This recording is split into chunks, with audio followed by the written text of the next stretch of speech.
Well, okay. Well, thank you everybody for coming on to the call. Let me just see if I can optimize the view here. Um, uh, so my name is James Shoemark, and today's presentation is on how our hackathon can help you win the £10,000 startup race. I should also start by saying we had another call last week on how LeanStack can help you win. There's a video for that call if you missed it here, YouTube. So if you click on this link, then you'll be able to watch the recording. It's not easy for me to pronounce right now, so I won't bother. You can just pause the video and put the link in yourself. Make sure you get the right capital letters. Okay, so this is the main image that we use to explain the £10,000 startup race. As you can see at the bottom, we have signing up on LeanStack. This is the platform we're going to be using. James, you're not sharing your screen, I don't think. I can't see it anyway. Oh. He's not started yet. There we go. Thank you, Jonathan. Sorted. That's better. Maybe I should just go back a bit. So this was this week. This is last week's call with the Zoom link, just so that you can watch the previous recording. Okay, so I appreciate you giving me that feedback there. All right, so okay, so here's the image. So sign up on LeanStack, learn startup secrets, as I like to call them. Ash Moria likes to call them as well, and a few of us got to meet him and in person, and this is his latest book. Definitely recommend people. It's probably backwards because my video is reversed. And then build a team in hackathon, create a minimal revenue product. The £10,000 race starts. Well, these are some dates. So sign up on LeanStack now. Our hackathon it starts on Friday at 5 o'clock, 27th of May. Finishes at 5 o'clock on Sunday. So it's a 48-hour hackathon. And the £10,000 startup race begins on the 14th of June. And then, of course, it's all about iterating and pivoting and trying to work out how you can generate more revenue, outperform the others, and win £10,000. No, I should actually say that obviously there's lots of people who begin the process at the start, right? So there's lots and lots of people here on the left, and then the numbers get gradually fewer and fewer until the race actually begins. And after 6 months, only the truly committed and competitive entrepreneurs who want to win will be there. Now, one of the reasons why we're running this competition is to prevent you becoming one of these statistics. Yeah, these are the reasons why startups fail: no market need, run out of cash, not the right team, got out competed. This is reflected by Y Combinator's research. Y Combinator, if you didn't know, is the best accelerator program in America. And they find that the people who take part in the program go through this kind of experience. They're really excited at the beginning. The novelty wears off. There's what's called the trough of sorrow, a crash of ineptitude, and 95% of startups fail. Only 5 succeed.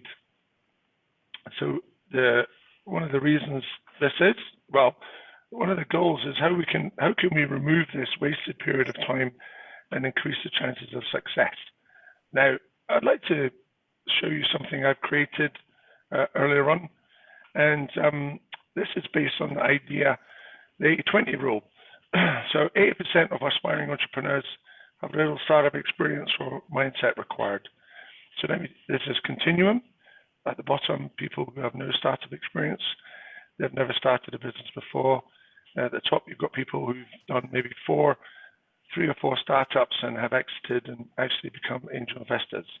And this is kind of measured by what they've done in the past. Then we have the entrepreneurial mindset continuum.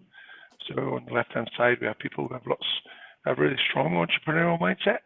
On the right-hand side, we have people who perhaps have got an employee's mindset. And this is measured by what people do. So if you read entrepreneurial books, such as running lean by Ash Maria, then you're demonstrating that you have an entrepreneurial mindset. The more books you read, or the more you learn from other people's mistakes, the better, essentially. If we put a circle around this and put some percentages on, we can see that kind of a lot of people have little startup experience and perhaps haven't developed the mindset as well as they could have done. And we're trying to prevent this problem. We're trying to help you to learn from other people's mistakes, to accelerate the growth of your startup, because essentially we're looking for people who can make a difference in the world. Okay, so let's go back to these needs, these reasons for failure. Well, we can avoid no market need by validating there is a need for your business on LeanStack. We can prevent you from running out of cash by validating the profitability using the traction roadmap on LeanStack. We can help you to avoid making the mistake of not having the right team with the hackathon. This is the panel. This is a home view. Well, this is my view. This is the admin view of our pre-accelerator program on LeanStack. Here's a post that I pinned today, just really to help you to understand the steps that you need to take. And as you can see, we have about 315 teams on LeanStack at the moment. So this is the number of people who've actually registered their interest in taking part in the £10,000 startup race. Now, I'm not saying all of them are going to be competing. Remember, the large number at the beginning and the fewer number later on. But there is an opportunity for you to get to know the other people in the program. One of the things that we'd like you to do is to create and update your own personal profile. So when people are searching through the number of people on LeanStack before the hackathon, then they might think, oh, you'd be a good fit for my team. Or actually, I like what that person's doing. Maybe I can join their team. As you can see, this is, there's a good reason why you might want to do this. Now, I'm a believer in working to your strengths. It's really hard to build a successful startup on your own. And either you multitask frantically like a one-man band, or you focus on working to your strengths, just like a member of a rock band. I know who I would rather be. I'd just like to show you an image from, this is the E-Myth by Michael Gerber, and he talks about the 3 different entrepreneurial profiles, or 3 different business profiles. On the right-hand side, we have the technician. That's the doer, the tinkerer, the software developer, lives in the present, likes to immerse in work and the nuts and bolts. Then we have the manager, someone who's really a pragmatist, planner, organizer, lives in the past, creates order and structure. And on the left here, entrepreneur, it's a visionary dreamer, innovator, lives in the future, creates control and change, ideal for driving the business. And it's difficult to be all 3 of these personalities. Here's the Venn diagram that kind of that we very often find through the accelerator program that we run. People are very strong technically. They have a domain expertise, qualifications, and years of experience at doing something. Perhaps they have some managerial experience, but perhaps not so much entrepreneurial experience. On the whole, software developers don't necessarily like to talk to customers or even try to sell to them. And a number of people have fallen out of our program because they couldn't do that. Ideally, this is the position that you want to find if you want to find Zen. The art of Zen in entrepreneurship is to balance the technician, entrepreneur, and manager roles. Now I'm wearing a T-shirt. This is created by one of our League of Entrepreneur members. I'm very grateful for him. And some of the images I'm going to show you next are from that. So very often we see a software developer, as I said before, he's got lots of expertise. You see a lot of these people taking part in hackathons, and they come together to try to solve a problem that nobody else has solved. Now, if you bring all these people together, certainly you're strong in expertise. You have to know the programming languages, front end, back end. then they can perhaps achieve something significant, but it might take a long time because they do like to make something perfect and perhaps procrastinate when it comes to launching. So it can take, even though they've got lots of expertise, it might take a long time to get to market. So I'd like to propose a different type of team. You have your expert software developer, you've got the hustler, so the hacker, the hustler, and then the designer. And I think with these three, you can actually make lots of money. And Apple is a good example of this type of team. So Steve Wozniak, he was the hacker. Steve Jobs, he was the hustler. And Jonathan Ives, he was the product developer or the designer. And I would like to suggest that ideally you want to find somebody to complement your startup. Now, if you're thinking of taking part in a program and you also want to come to the UK under the startup visa, then it's perfectly acceptable to have a UK co-founder join your business, join your startup here in the UK. We've got a number of people who are doing that. Amata, who are bringing movies as building an augmented reality app, so you can get a selfie in a scene from the Avengers on location where that movie was shot. It's a really cool idea. So Amata, Anna is Russian. She's on the starter visa, but she's got a software developer based in the UK who's called Brian, who's helping her build the program. So you could be a hacker on an international on the startup visa, then your hustler could be a UK national, okay, or any other combination, as you might find. So I'd like to propose then that the problem of not having the right team can be discounted through our hackathon, and you actually finding a team member through the hackathon process.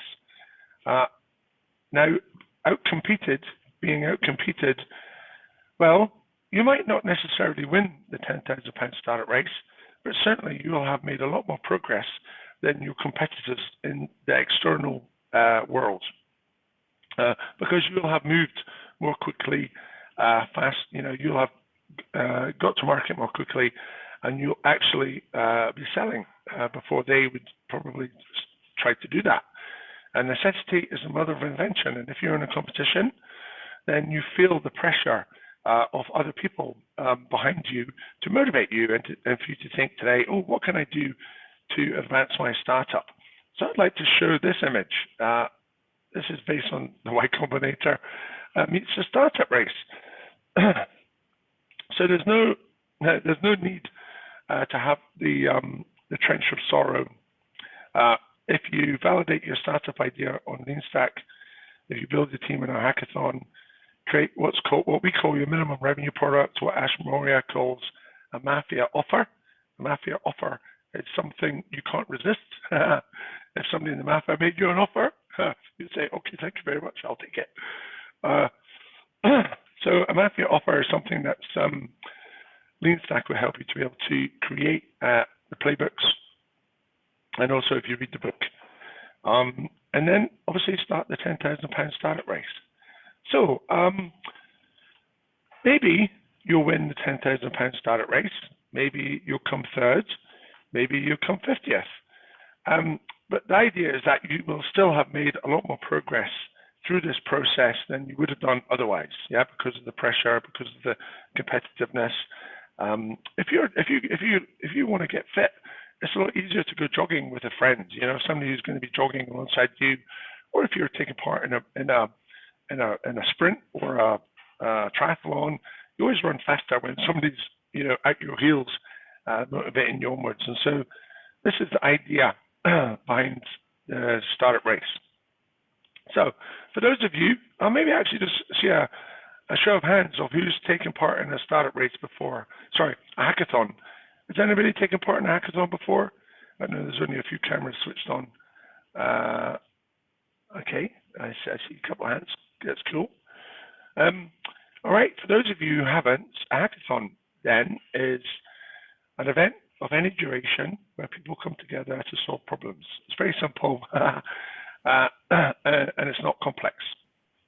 It's just a fun, creative exercise over a period of time, and we've thought 48 hours is a good enough period of time. Sometimes they last for 24 hours. Okay, so let's just review what a goal is. What's the goal of a hackathon? Well, it's to create an innovative solution to a big problem. And you can see the various steps here. So this iceberg, tip of the iceberg, is meant to illustrate there's a problem. And so you then consider the different ways in which you can solve the problem using Lean Canvas. And then you come together as a team. There's a number of things that we can help you to do through this hackathon. It is a startup hackathon rather than a software tech hackathon. So we can help you to form a team. We can provide you with a co-founders agreement.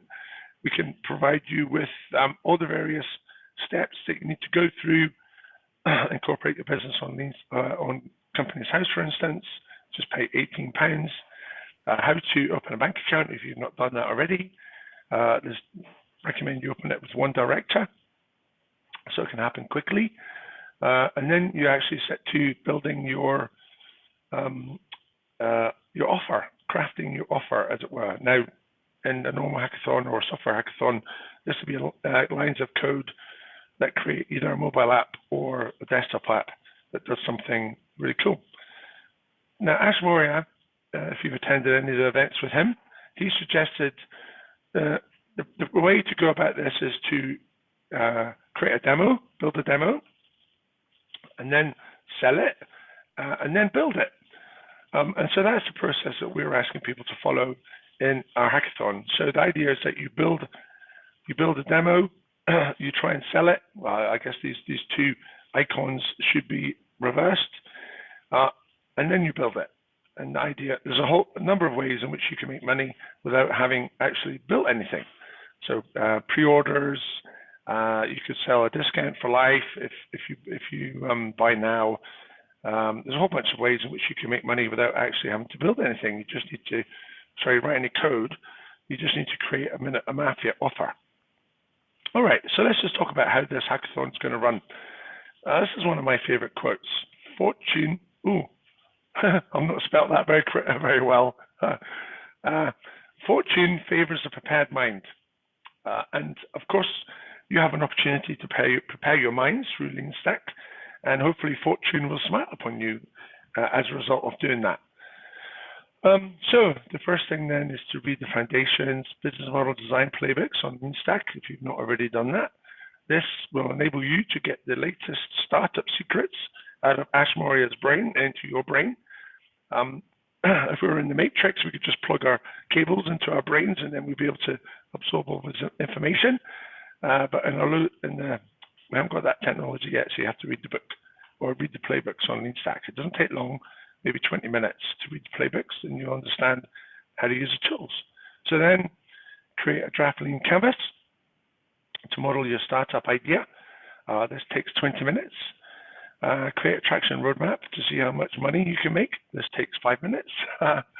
And then create and update your personal profile on LeanStack. That might take a bit longer. Make sure you've got your favorite picture and you have a really cool description about yourself. That's probably the thing that's going to take the longest. And then search through the participant directory to see and potentially invite others to your team. This is one of the advanced features on LeanStack. We've actually paid for the premium access. So you can have the opportunity to do this.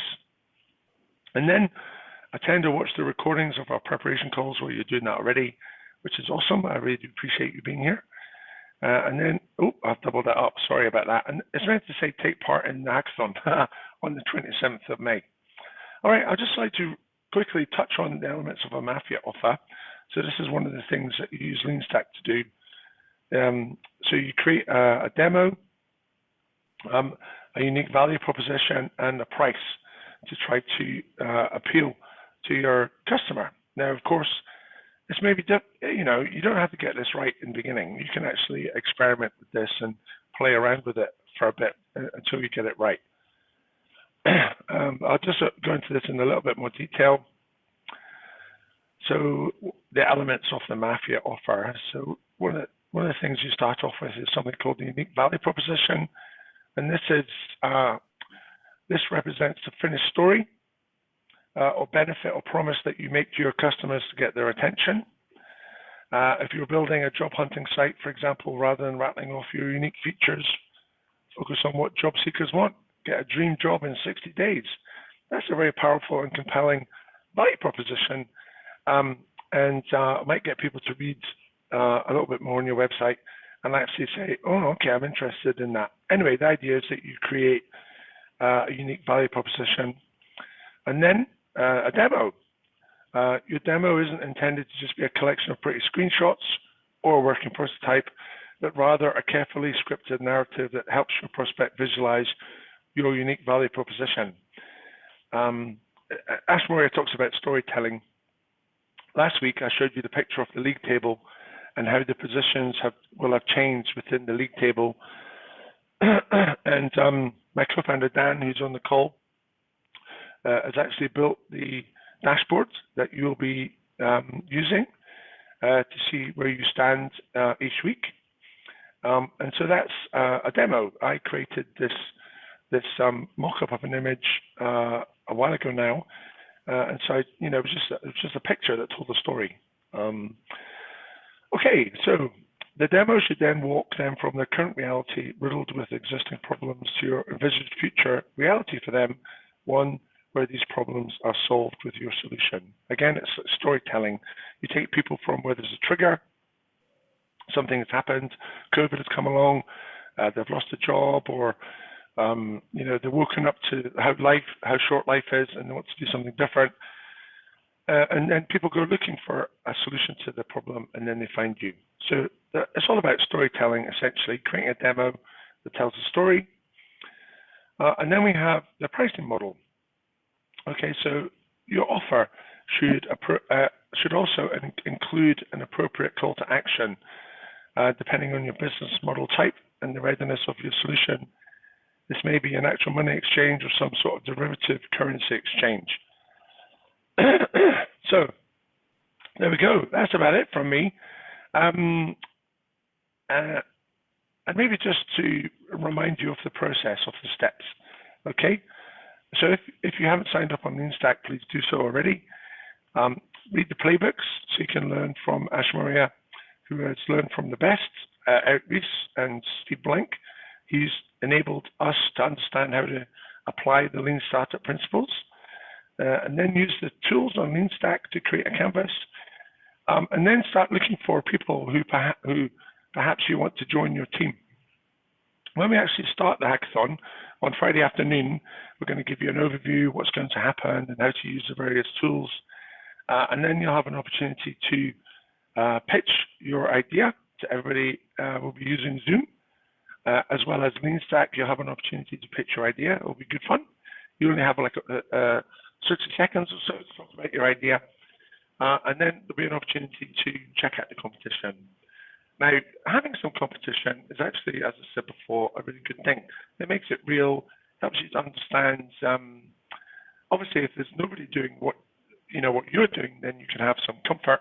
If somebody is doing something similar, the chances of that are actually quite slim. Having considered all the people that I've met in the last 10 years, there's not many people doing the same idea. And then you try to recruit them into your team and create an offer. And then the startup race will begin.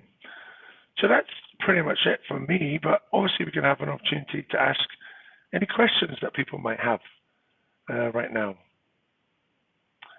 Did anybody have any questions? You can, like last time, if you want, you can put the questions in chat. So somebody said it's 17 months since you started. Am I still a startup? Well, for this competition, in order to make it fair for everybody, the line in the sand that we've chosen is £100 revenue. So if you've made more than £100, then you can't enter with that business. You either need to come up with a new business or join somebody else's team. Yeah, so if you made 50K revenue, then obviously you got an advantage over everybody else. Yeah, that wouldn't be fair. So sorry about that. Okay, other questions? Excuse me, I've got a question, please. Okay. I've got my business has been in existence for over 5 years. However, I can obviously show you hasn't made over £100 in the last business year. Am I eligible to come in for this competition, or do I have to forgo it? Well, I think it's probably better if we have an offline chat about that, because there's a couple of things either side of that situation that we should probably talk about. It's not necessarily appropriate to talk about it right now. Okay. Yeah. Do you have to be in the UK to have a UK bank account to sign up? Not, I mean, well, this race is limited to UK startups because we're using Friendly Score to measure the amount of money that entrepreneurs are generating. We're automating. We're testing the automation process before we do a bigger race. Because if we're going to do a £300,000 race, it'll be difficult. There'll be lots of people taking part. So we're testing the automation. So we need to use Friendly Score. In the future, we'll probably use LifePlan and QuickBook Zero API functionality. So so I would say that you don't necessarily, well, it depends if you want to come to the UK and get a startup visa. If you start a UK business and you've not got a visa, then you won't get one. You'll actually disqualify yourself from getting a UK startup visa. So we wouldn't recommend that.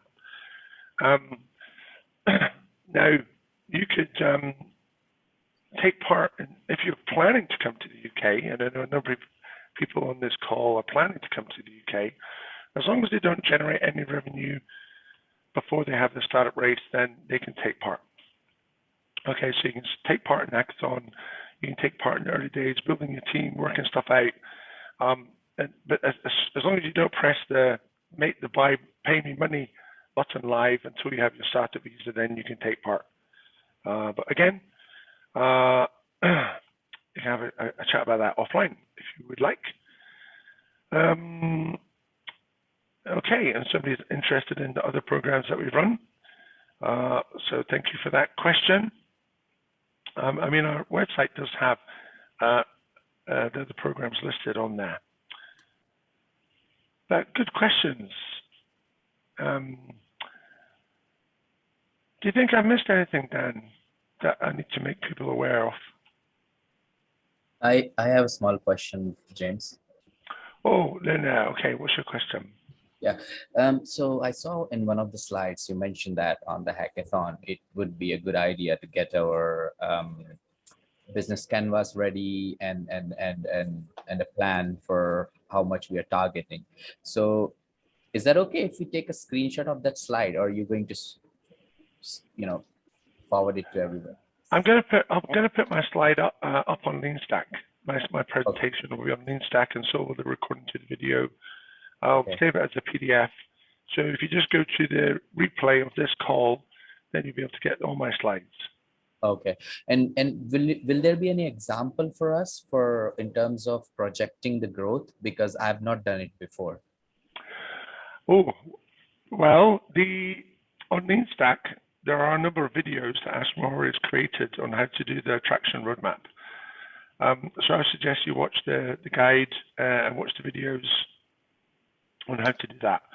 I think the principles that Ashmore has made during his presentations to us, if you have a low price point, say £10 a month, then you need to acquire and convert a lot of customers. It's a lot of effort. Whereas if you're selling something that's £100 a month, people are paying you a lot more money, then you need to acquire a lower number of prospects and convert them. So I would suggest that you find some way of having a high as possible price point. Yeah. And in some ways, a lot of entrepreneurs make this mistake, trying to sell an app. The premium model, it's a lot of work, takes a long time. I would suggest you find, a solution that people will pay you. If you solve a big enough problem, people will pay you money, and then, you make more. You have a greater chance of winning the startup race. Now, this also helps you to overcome the self-limiting belief that, if you've not charged a lot of money before, then you might have this unconscious mindset that, people won't pay you.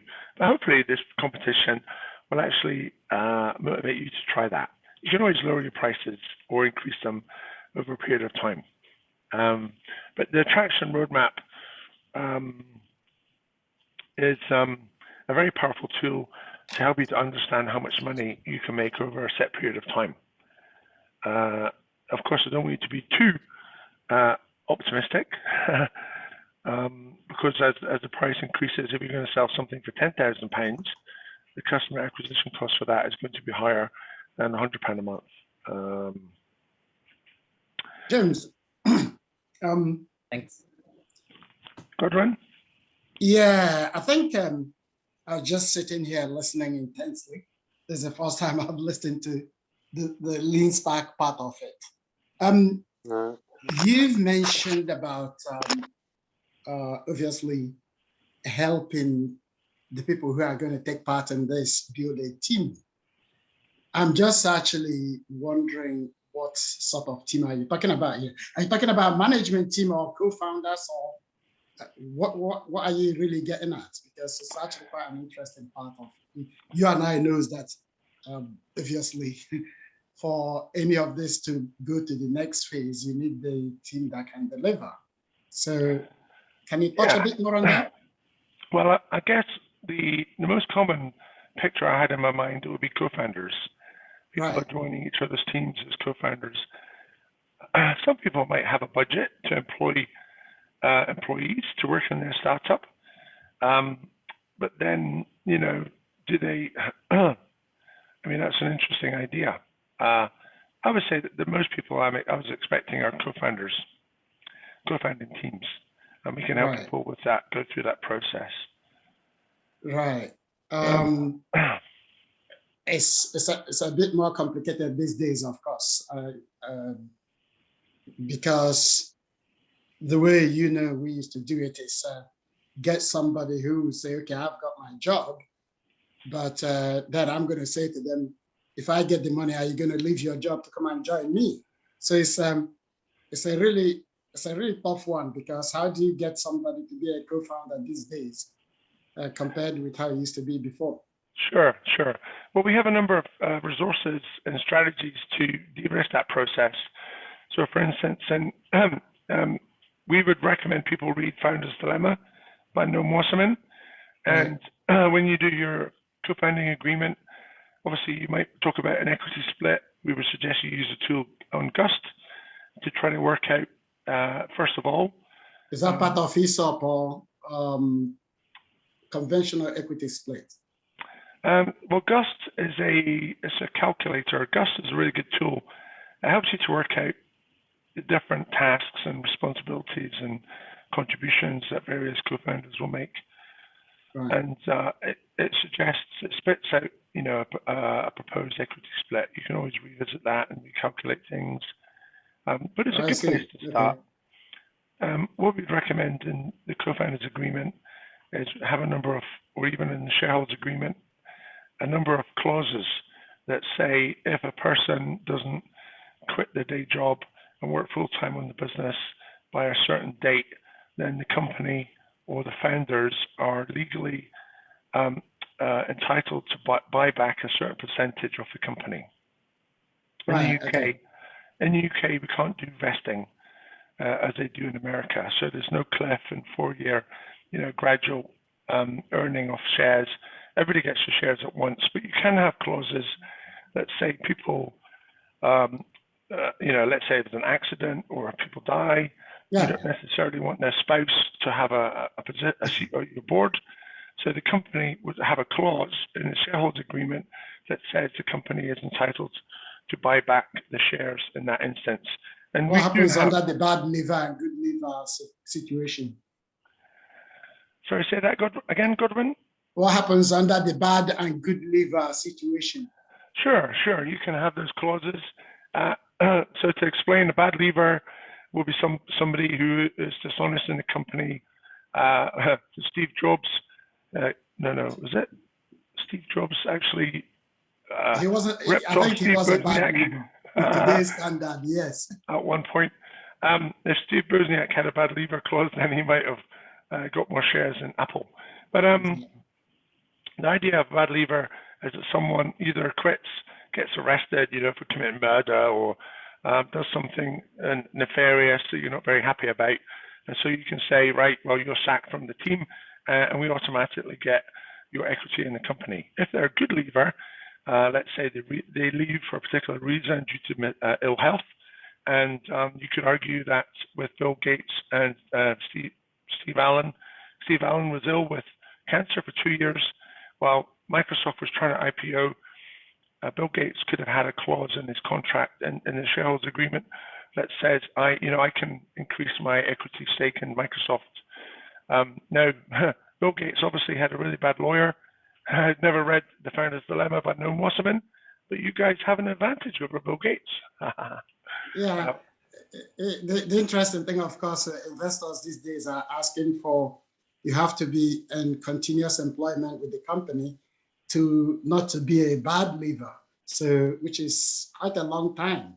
So that's what I was trying to, I don't know this. Well, I mean, obviously the company needs to be able to afford to pay your salary. And until that's possible, it's unrealistic to expect someone to commit 40 hours a week to working on the startup if they need to support themselves. And there's all sorts of different ways of doing it. We have a founding team, 2 entrepreneurs, one from Romania, one from Turkey, and they're going to live on one person's salary while they both work on the business. So when they do their shareholders agreement, there'll be various calculations that try to find a fair distribution of the equity. Mm-hmm. So I recommend everybody reads The Founder's Dilemma by Noam Wasserman, because there's a number of case studies in there of how you can go about doing this. But we have some templates that we'll be making available for the people who are taking part in this competition. I would like to talk to you about that, because obviously it's a bloody nightmare at the moment. Okay, Godwin, there's a number of questions in the chat. Let me just have a look at these. Sure. Somebody says, okay, how are they able to sell the demo if they've not got the startup visa? Do they wait until we're in the UK?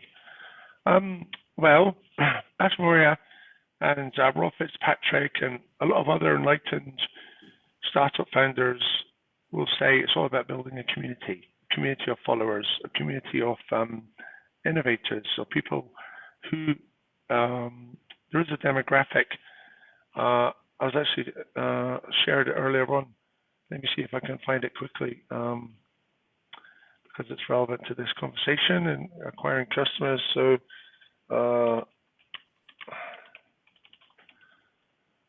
it's based on an idea called the law of diffusion of innovation. Okay, I should actually use this in my presentation. Okay, can everybody see this image? You're not sharing. Oh, I think my throat is affecting my brain. Okay, can everybody see it now? Yeah. All right. Okay, so on this takes into consideration a number of thought leaders. So we have Jeffrey Moore, The Chasm here. Crossing the Chasm is a book. Crossing the Chasm, yeah. Yeah, we have Robert Cialdini, The Psychology of Influence, the top here. And then there's Malcolm Gladwell, The Tipping Point. And there's a number of other thought leaders refer to this principle as well. And Simon Sinek, Start With Why, he says that, the 10% of people will just get what you're trying to do, yeah? This goes into it in a little bit more detail. at the bottom, we have the social technographic, the creators. And so if you create an offer, something that promises to solve a big problem, there's a whole bunch of people who will help you, actually give you feedback because they believe in what you're trying to do and they want to help you be successful. Simon Sinek talks about the Wright brothers. Okay, these are the people that outcompeted the government-funded expert in trying to achieve the first flight. The Wright brothers were passionate about their dream. They were talking about what they were trying to do, and they were able to recruit a whole bunch of people who supported them in mechanics and other people who donated assets and material to help the Wright brothers build their planes. They kept crashing them, so they needed to keep building new ones. All right, so you just need to create an offer and say, this is the problem I'm trying to solve. This is what I think is, it's a good way to solve that. And there'll be a whole bunch of people, innovators, technologists, visionaries, early adopters, who will respond positively and be patient to wait until you're ready to sell. Yeah, and this is all about building the community, finding these people and bringing them into your community. So you could have a Facebook group, you could have a Twitter following, you could have a YouTube channel, you could have a channel on Reddit. There's a whole bunch of different ways. Even just have a website with a newsletter, or even a WhatsApp group. Right? There's a whole bunch of different ways in which you can draw people in. And remember, it's just a big funnel. Okay, you want to get as many people into your funnel as possible at the beginning, because later on, a percentage of them will convert into paying customers. Yeah, some people might not have the money, and they might go on to do something else. Some people will be willing to pay you money. Now, you never ever sell to this people over here if you can't sell to this group first.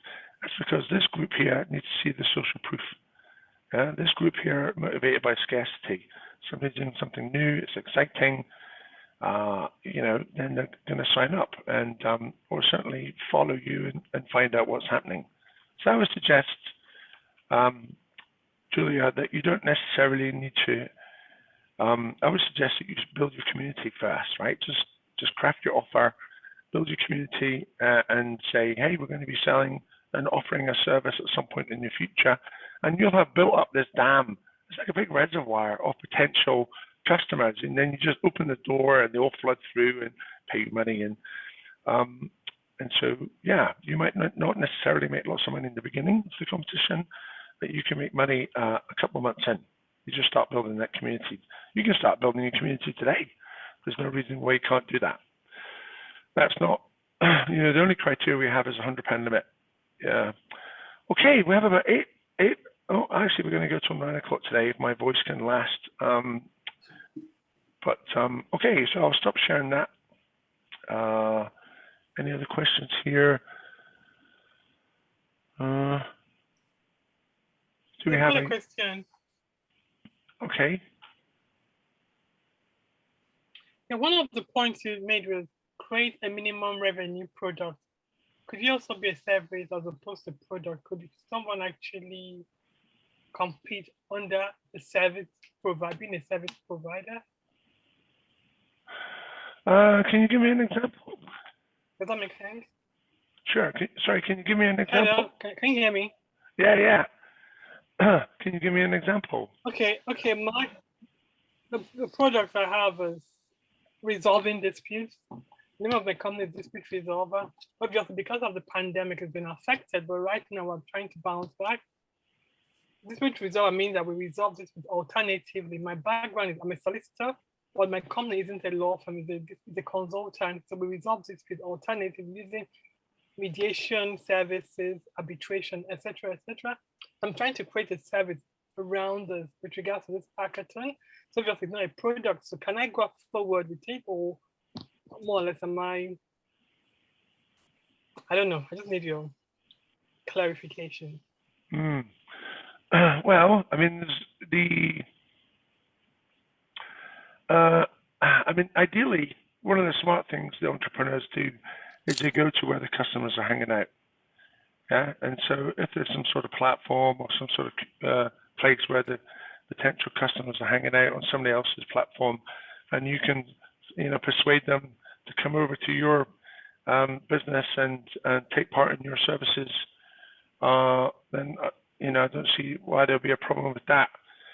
Does that answer your question? No. The question is, this particular hackathon, does it apply to service providers as opposed to products? Because all we've been talking about so far is product. One of the points you raised is create a minimal revenue product. It's about products. My question to you is, can service providers also be part of this competition? Yeah. Okay. Awesome. Thank you so much for that question and persevering. Absolutely. On the previous call, I said that a minimum revenue product can be an hour of your time. Yeah. So you just create a buy button, and somebody pays you an hour for your expertise. It's a very easy way for you to create a minimum revenue product. Is just sell an hour of your time. It doesn't have to be anything really technical or fancy at all. So I actually recommend people do create.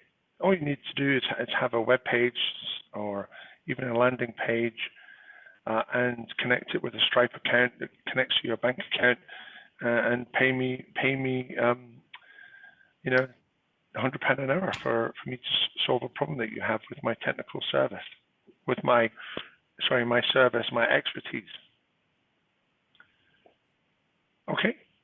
Thank you for that. And yeah, it's important to clarify the difference between a service and a product business. But actually, service business is easier because you don't necessarily have to write any code. You're a service provider, James. Yeah, here I am. I'm a service provider providing you this program, this opportunity. Yeah. Just cobble together a number of different tools. Exactly. Okay. Yeah. Any other questions?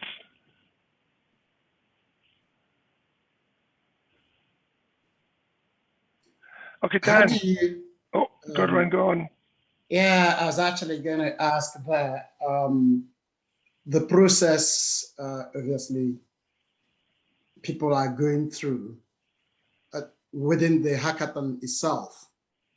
Who do you yourselves provide the problem, or do the team members has to invent a problem and then find a solution for it?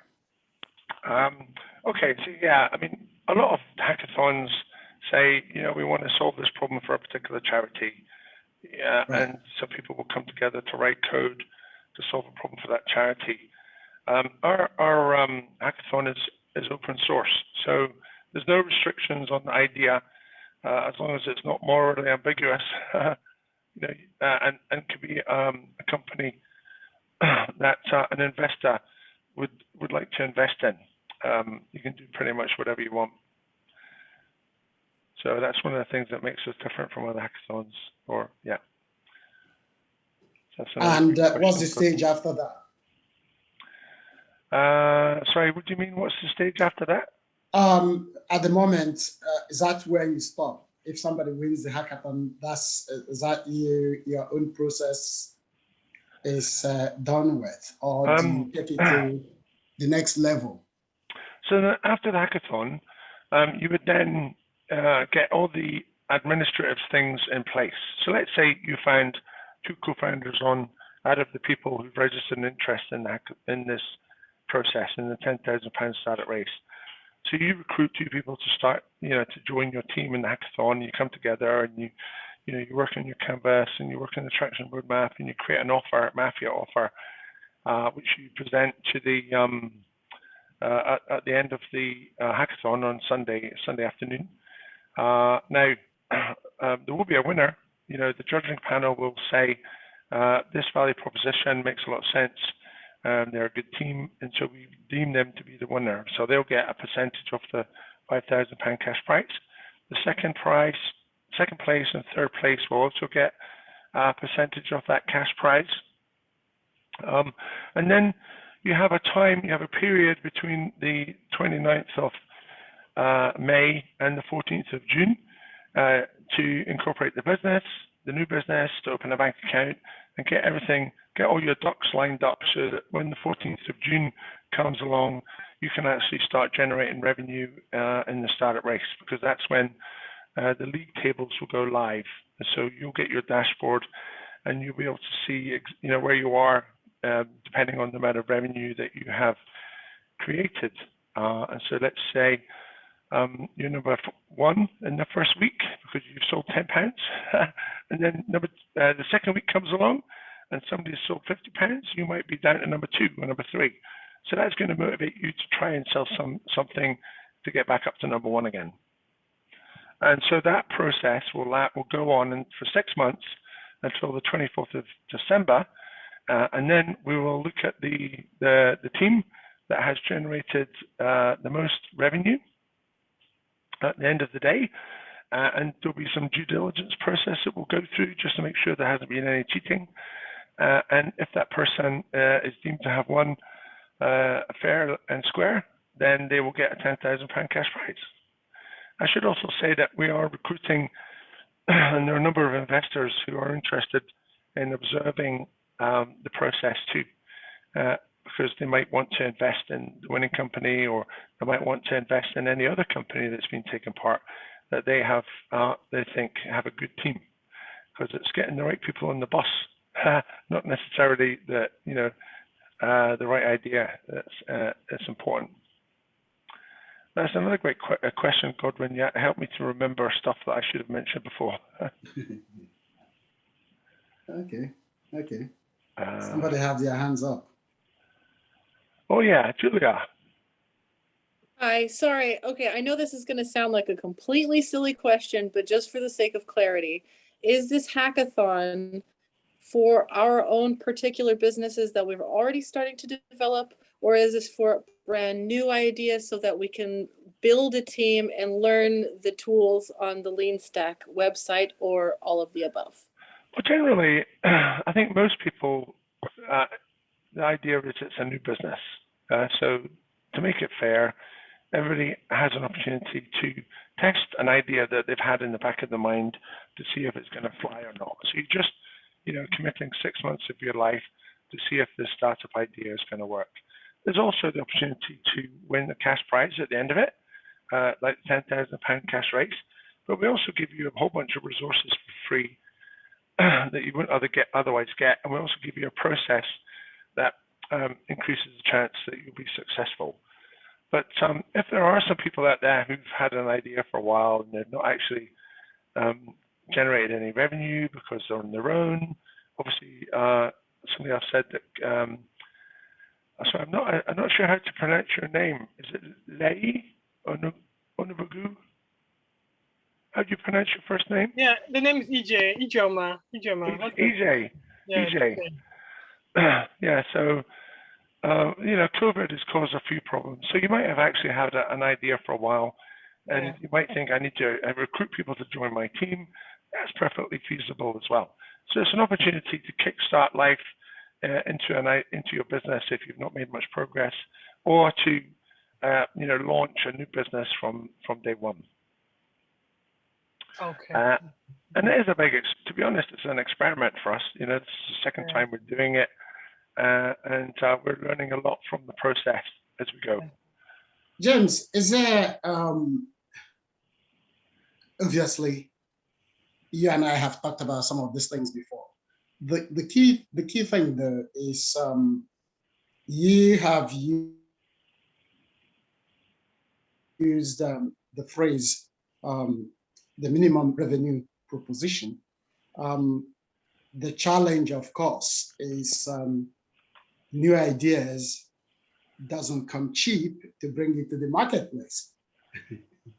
And of course, to actually expect, which is why what I'm trying to get my head around, expecting, unless of course, as Ijoma was saying, she's in the service sector, which she can then provide her service to somebody, charge X amount of money for it per hour. That's completely different from a product proposition where such products would need to be developed. And of course, as you quite rightly said earlier on, if you have 3 wise men coming together and they're willing to give their time, of which one of them is a software developer that can create an app, then that's again slightly different, because I'm just thinking here. Obviously, I can't even remember. Smart Award didn't even let us get a product into the marketplace, let alone even though it was £45,000 at the time. I'm just trying to think of whether the amount that is available through the hackathon process could indeed allow somebody to bring a new proposition to a customer, a fee-paying or money-paying customer, to say, oh, I like that, I'm willing to exchange some cash in return to get the value for it.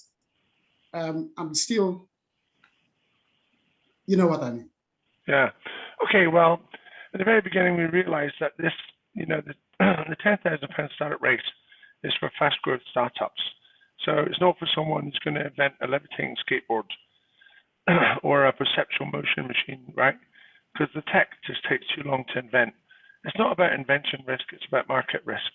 And it's finding a problem that a significant number of people have that you can solve, that you care about, you're passionate about, and you're prepared to, give it your best shot. Now, you could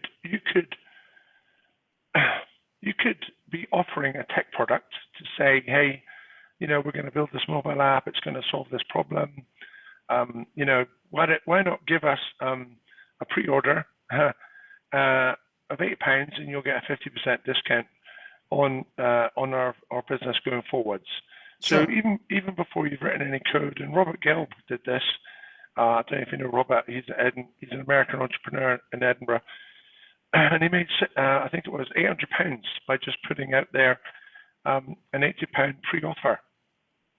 So you pay 80 quid, and you get a discount on the service that he would build. And a number of people liked the idea. He created a good mafia offer and paid him 80 quid. Now, the fact that he actually I think he actually did go on to develop it, if I remember right. But I paid 80 quid because I liked the idea. I wanted to support him, And this is the thing.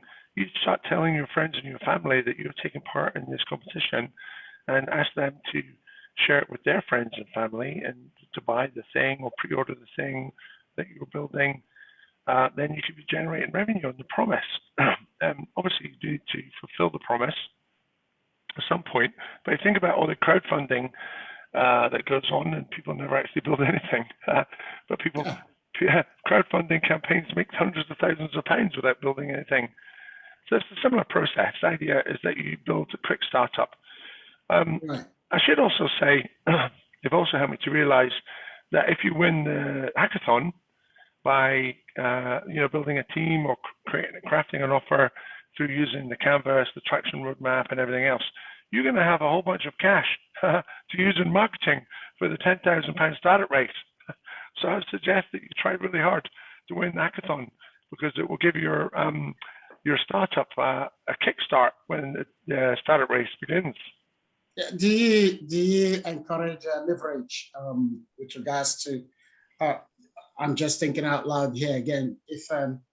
If somebody is involved in the hackathon and they win the 10,000, whether they could use it to leverage more investment from it into developing, because I'm still thinking that.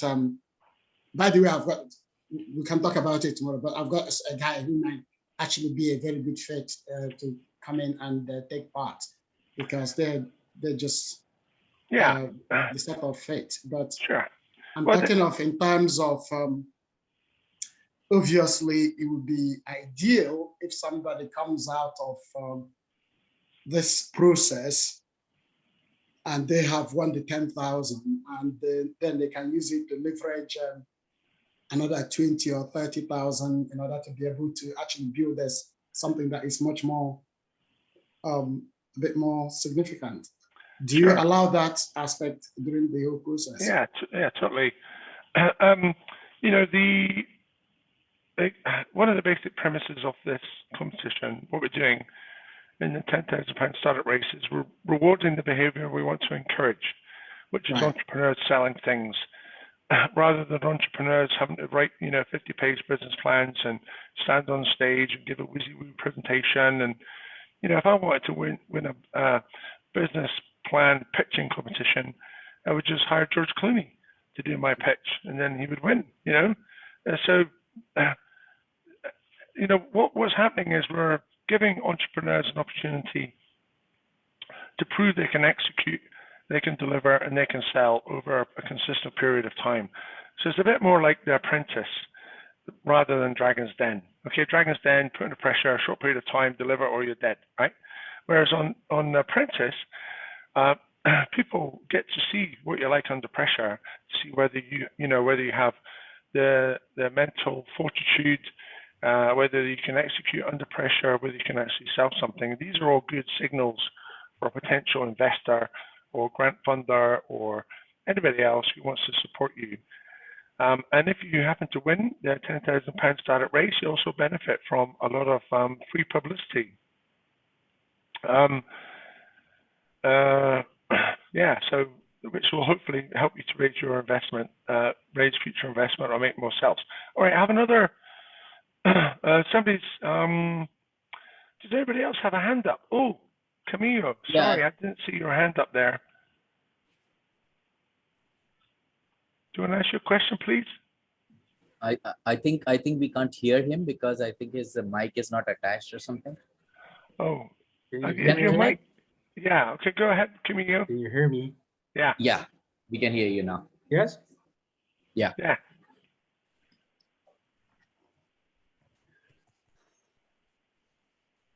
I know that the first part of the deliverables are to make 5 lean canvases, like 30 sprint validations and 20 customer forces.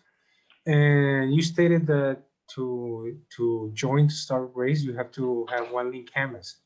And I have like different models, and I have products and I have services. So can I choose just one, or the one that survives us, or the validations, or? Well, it's really good to have a number of different canvases to explore, different ways of solving a problem. Obviously, you need to choose, which one you're going to go with. And during the hackathon, you'll have an opportunity to present your idea. Obviously, I suggest if you pick the one. It's impossible. I remember this Polish entrepreneur told me, the man who chases 2 rabbits catches none. Okay, we can't catch 2 rabbits. We can only catch 1. And so and this is the curse of entrepreneurship. We get all these ideas, and we see all these opportunities to make money, and it's like you have to say no. I can't do that. I can't do that. And so this is part of the price you have to pay in building, a company. You need to choose one horse to bet on, and just concentrate that. Now, there are, in the Startup CEO, and I do believe we have in the Slack channel, we created a startup idea assessment tool. So maybe we can have a chat about that offline, Camilo. And so you can use this tool to try to work out which startup idea might fly. And I think it's probably a good idea that we make this available to everybody else who is going to be taking part in the hackathon as well. Because a number of you might have a number of, So what I'll do then is I'll put this. Can I quickly ask the short question? A really quick one. Okay. Yeah. So because there are some tech startup who are going to participate. Do we have any affiliation with Google Cloud Services, Microsoft Azure, or DigitalOcean? Because for tech startups, the cloud costing is really huge for the starting point. And I know they have like different hatch and startup programs on their portals, but they always ask you to be affiliated with any accelerators or incubators. For example, somebody like us. So do you have any affiliations with them to get some credits for the cloud? We did explore this. We were trying to partner with Amazon AWS, but unfortunately they had closed their affiliation and support of accelerator programs. But it's something that I will actually revisit and to see if there's anybody out there who will Should I send you the Hatch program for DigitalOcean, because they're awesome. They're giving around £3,000 of credits to startup, but obviously you guys have to register with them. Yeah, please do. Please email me the link. I will do that. Okay, so my name is James at the Startup Race. My email, james@thestartuprace.com. So if anybody wants to email me, they can just send an email to james@thestartuprace.com. So you remove the from the startuprace.com. No, keep the. Keep that? Yeah, okay. the. That's why our acronym is TSUR, the Startup Race. Kevin is back. Kevin's got his hand up. Yeah. So sorry. So just encourage my laziness. Clearly I've been a bit busy elsewhere. As part of the process, it seems like the fundraising aspect, or the ability, especially in a product such as my own, would be the funds to create a scaled marketing campaign would be critical to get things moving quickly. And we would like to do it. To create these campaigns would be a significant benefit. As part of the hackathon, would it be what marketable is the wrong word, but you understand what I'm trying to say. I hope. Would it contribute to the overall success of our entry into the hackathon if we were to create a crowdfund entry, for example, which scoped out how we would engage potential investors through that type of medium? Is that something that would be mapped, and is it legitimate? Well, the goal is to create an offer and try and sell it and get people to pay you money. In some ways, trying to get pre-orders or people to pay you money on a crowdfunding campaign is very similar. But you need to understand that you need about a quarter, if not a third, of the money that you're trying to raise in your back pocket to prime the pump, as it were. People will generally only buy or commit to a fundraising campaign if they see other people doing it, right? It's like you need to see the social proof. So the law of diffusion of innovation, you need to have your own money to say, hey, look, people are buying our thing. And then other people will start saying, oh, okay, this isn't some jokey service, whatever. Other people are paying money. And then they top up the crowdfunding campaign. So if you've not got 10 grand, or obviously it depends on how much you want to raise. If you want to raise £100,000 through a crowdfunding campaign, you need to have £25,000 to £30,000 in your back pocket to prime the pump. I wouldn't necessarily recommend that. I think I would try to keep things simple. Confused people do not buy. All right. So the simpler, the better. And of course, that serves us as entrepreneurs because we can create it more quickly. I guess what Kevin is actually trying to establish is the scope and the bandwidth that is available to him when he joins and wins. What is allowed under your current criteria to be done? Am I right, Kev? Yeah. Well, yeah. I just said I'm probably going a bit off scope, but this strikes me as good use of my time if we manage to form, a team quickly. I know the type of individuals I'm looking for.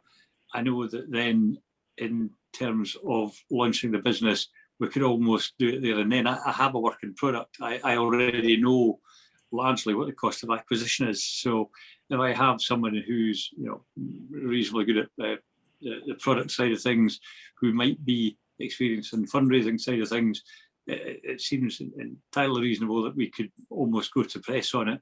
And I have facts and figures, not income, to prove what it would cost to acquire. And we've all, I suppose I might be maybe talking out of turn here, but I might be a little bit further on than others because we were almost at the funding stage prior to COVID and then mothballed. So I think I can just bring it out of mothballs and be pretty much ready to hit the ground running, and that includes prior pitches in front of Equity Gap and some quite big players who've recognised that we had the wherewithal to launch a business which potentially could have some good success and be ripe for investment at sort of 10 times return, etc., etc. So I'm just interested whether or not, because me getting 3 days to myself is quite rare with young family, etc. And if I can spend an afternoon as part of that process saying, okay, let's just get this down on paper, let's just go looking for a fundraise, would that, I don't know, would that count ultimately to how much money we'd earned as a business? Would it generate some interest from these crowdfunders who might want to get involved if we manage to present an attractive picture of a business which looks like it was set for success and had been already tested to some degree? Well, you might do quite well with that in the hackathon. Remember, it's not just about the idea, it's about the team and how the team functions. But ultimately, to win the £10,000 startup race, you need to sell and get as many customers paying you as much money as possible. So the customers paying you money is the proof of the pudding. Yeah. So raising investment isn't really going to help you to win the startup race. Winning the startup race might help you to get investment in the future. Yeah. No, that's helpful. I just tried to think it out. Yeah, and I'm quite glad I've got a proof of concept, which I think I'd spoken about previously, was inevitably delayed actually from the success of this prospective partner in their existing business, and actually it's probably done me some good because there's no potential of any money having changed hands there earlier, which was a great concern. Yeah, so I think probably the best thing, Kevin, is for you to do well in the hackathon and try and recruit other people to help you with the business. So what about these hours? So the hours of starts at 6 on Friday, did we say, and then finishes 6 on Sunday. 5 p.m. on Friday the 27th. Yeah. So I've set that weekend aside, so I'm all good for it. As I imagine everyone else is. What this dipping in and out of it? I mean, we're not going to work, I presume, 48 hours solid. We're going to stop, have breaks, and what have you. Is there a structure to it? Have I missed that? And forgive me if it's already been laid out. I guess the main thing is we're going to be running a presentation and explaining how everything works on Friday evening, and there'll be an opportunity for people to pitch their idea. So that's why we're asking people to do as much work on LeanStack as they can at the moment, so that when the hackathon comes and they present their idea, a lot of the thinking has already been done, and that will make it easier for them to recruit people to join their team.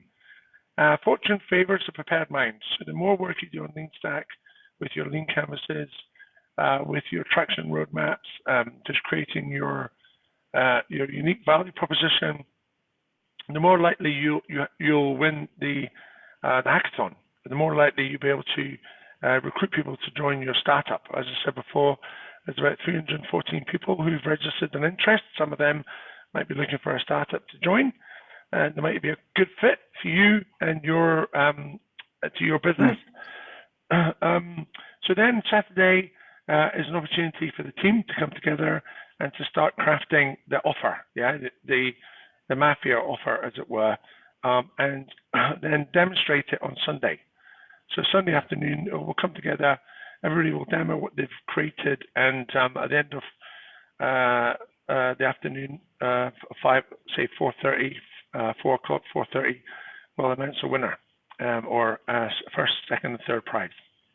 I think Kevin, the key thing for you right now is obviously a matter of what you need. I think what James is actually trying to say is that there is obviously a good opportunity for you to get a bit more traction in terms of people who can help you to achieve the objectives that you are aiming for. It depends again on how much you wanted to raise, of course, but you may be in a position whereby you can get some team members that could actually help to bolster your team when you're going to speak to the likes of Equity Gap or Yeah, for sure. No, that's I've recognised that was a failing the last time, and I'm very keen to, and I'm making inroads into building the team out. It's yeah, no man is an island, and investors certainly like to see, as you all know, that they like to see a strong team. So yeah.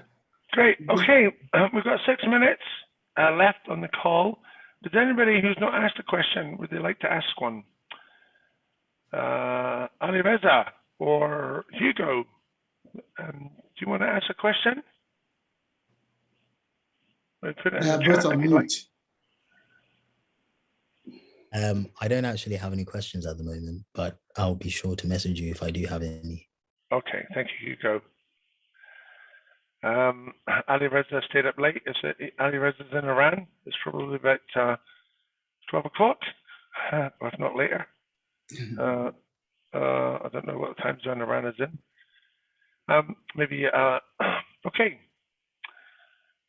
All right, well, if nobody's going to ask any more questions, I would just invite everybody to go into LeanStack, update your personal profile, make sure that you, so you want to make yourself look attractive to people who want to, might look at your profile and consider joining your team. If you have developed your canvas and you've got your attraction roadmap and you can show that you can make lots of money, that also will help you to recruit people to join your team. Ultimately, it's really hard to build a startup on your own. If you can get other people to join your team, not just the time, you save lots and lots of time because people can do stuff that you're not good at, so they can be 10 times as effective and productive, but also it's the emotional journey that you go on, the ups and downs, the highs and the lows, and also the butt kicking, right? If you're not doing what you're supposed to do and your co-founder is saying, what's happening here? Then you've got that extra motivation, and also you benefit from the objectivity. That's how I lost all my hairs, James. Yeah. It's very, very difficult. I think the key thing there is still the whole aspect of getting something that you could put in front of money and in front of somebody, and they could exchange a monetary value for whatever that something is. And of course, as you said, getting a team together that can actually come up with some solution to something like that. That's actually a very exciting and interesting part of the whole process. Just listening to it for the first time. So it's not easy to actually come together and say, hey, we're going to solve this, because some people may just not be up to it. They will be interested, and the day later they will say, to hell with it, we are no longer interested. So how do you keep everybody together in order to deliver that objective? Yeah. I think that's another challenge. I think there's an opportunity with the virtual aspect of this hackathon. We live in Edinburgh. It's a good-sized city, but finding people is hard. It's hard to find good co-founders. Yeah. And luck plays a big role in that. I've been trying. I asked you about it. Yeah. Obviously, in London, there might be a lot more people around, or Los Angeles, or Silicon Valley, a lot more people around, but you don't know whether they're bad actors or not. And I think, with the new world that we're all in, the land of Zoom, we have an opportunity to meet people outside of our cities, people who have the same mindset, worldview, who want to, team up with you. So who knows what's going to happen? All we're trying to do is to create conditions for serendipity to work. Yeah, it's just bring as many people together as possible and allow magic to happen. I'm looking forward to it. I might just as well sign up to it. Yeah, what have you got to lose? Okay, get yourself signed up. I would seriously like a chat around that on Friday. Yeah, I think Kevin, obviously that would be also, as I said, it will help with your fundraising. Depends on how much you want to raise as well, because you never know, if you get some really good guys that will boost your team in front of investors. As they say, it's all about management. Investors doesn't invest in ideas or anything apart from investing in the management team. So if you're able to manage to attract some really good guys as part of the hackathon, then I think you'll be a success. Yeah, you're right. I should say that we're also going to be running another event. Dan and myself I thought that we would run an event just to explain how the dashboard would work before the 14th, because that's obviously when the startup race actually starts. So I'll send that out. Please do go to the home on Instack and will you be able to download my presentation and watch the recording again if you wish. But thank you, everybody, for coming on tonight. It's nice to see your faces. Thanks for supporting the idea. Thanks for the questions. It's always good to get somebody testing our ideas. So awesome. All right. I made it. Hopefully my voice will be better soon. I'm going to get some time tea. Yeah, and sleep. Sleep is the best medicine. Sleep. Okay. Early night for me. Okay. Bye, everyone. Good night. Bye. Bye. Thank you. Bye.